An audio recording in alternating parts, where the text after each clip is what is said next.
Hello everybody and Ramadan Mubarak. Now, Ramadan is a time of the year that most people around the world are familiar with. It is the holy month of Ramadan where Muslims will reflect, they will fast, and they will give back. It's also an important time of the month, specifically if you live in the UAE. And the reason is because this is an Islamic nation and a lot of things change, your working time schedule changes, and regardless of whether you are Muslim and are taking part in Ramadan and fasting, or whether you are not, there are lots of things that you need to consider if you are either living out here or considering to move.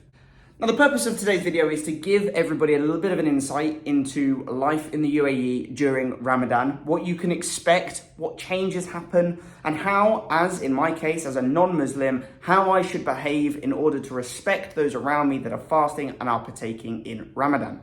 Now, obviously, if you're already living out here, you have probably already experienced Ramadan and this video might not be appropriate for you. But if you're considering to move out, either as a teacher, like myself, or just because you want to come out here for a holiday, you want to move out here for other reasons, being aware of Ramadan and how you should behave and how you should act is very important.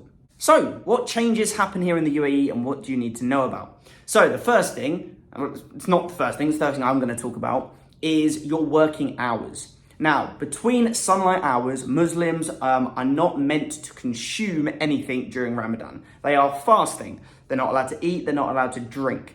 Okay? And so that has a big impact on the working day because it shortens and allows Muslims time to eat and to refuel and to rest during the evening time when the sun is down.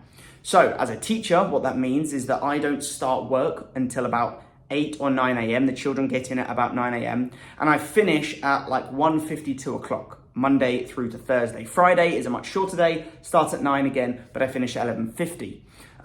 This gives Muslims the opportunity, one, to pray, but also it gives them a much reduced working time because they've not got any food or any water in their system during the daylight hours. And it's a hot country. It gets very hot. We're at the time of the year now where the weather is getting up into the mid to high 30 degrees and it can be a difficult time for Muslims who are fasting. So the reduced day gives them the support and allows them the opportunity to rest when they need it. So as a non-Muslim, there are a few rules that I need to consider and that you would need to consider if you were out here during this time. The main ones are to avoid eating, drinking, consuming anything that includes smoking, chewing on gum during those daylight hours when you're in public. Now, to consume and eat food in your own home is absolutely fine.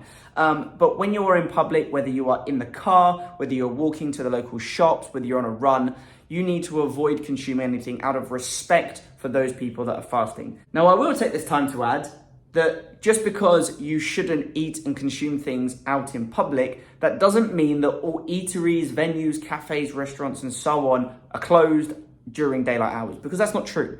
Okay, many venues still open and operate as normal. They just take precautions in place to support those that are fasting. So what you will find is that all of the cafes and restaurants, if they are not closed, will have blackout blinds. They will have certain barriers up so that if there are people fasting out in the street, they aren't watching as a whole restaurant full of people are eating and drinking and enjoying themselves. So there are things in place that allow you to still go out and enjoy food and things like that during the day, but there are precautions in place to support those that are fasting and that may be walking past.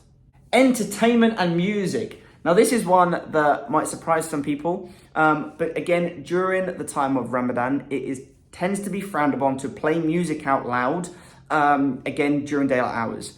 This is a big reflection time for Muslims. There will be much emphasis on prayer, and listening to music, especially if the music is inappropriate, is just not acceptable. So for a teacher, for myself, obviously there are many times where I will play music for the children.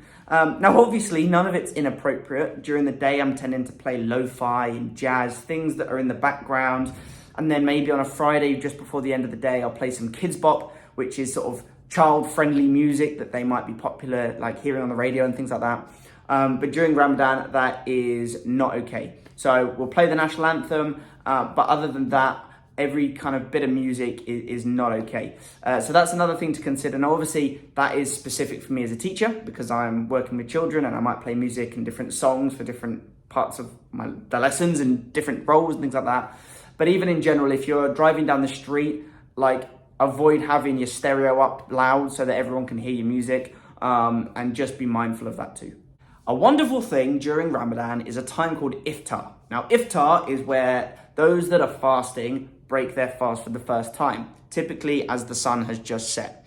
Now, normally what will happen is the first time someone breaks their fast, they are breaking it with dates, fruits, coffee or tea, because it's a very gentle way of getting food back in the body, starting to drink.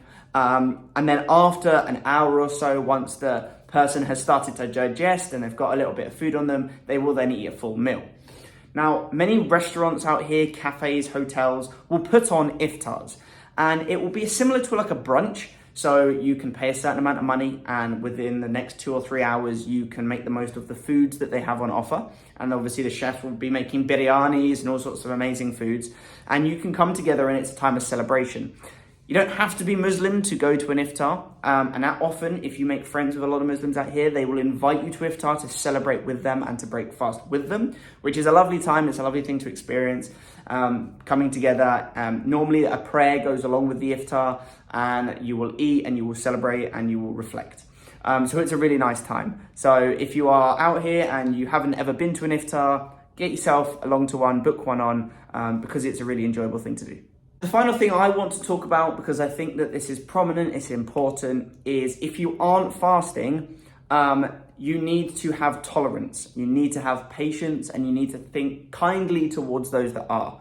Now, as you can imagine, not having any food or water during the day is very challenging, and therefore those that are fasting may not be as energetic, they may not be as awake and as aware. And so being really patient and supporting those people that you may know, whether you know them personally, whether you work with them, or whether they are just in your community and you are visiting them because they work in a certain area and you have to communicate with them, being supportive of them during this time is really important.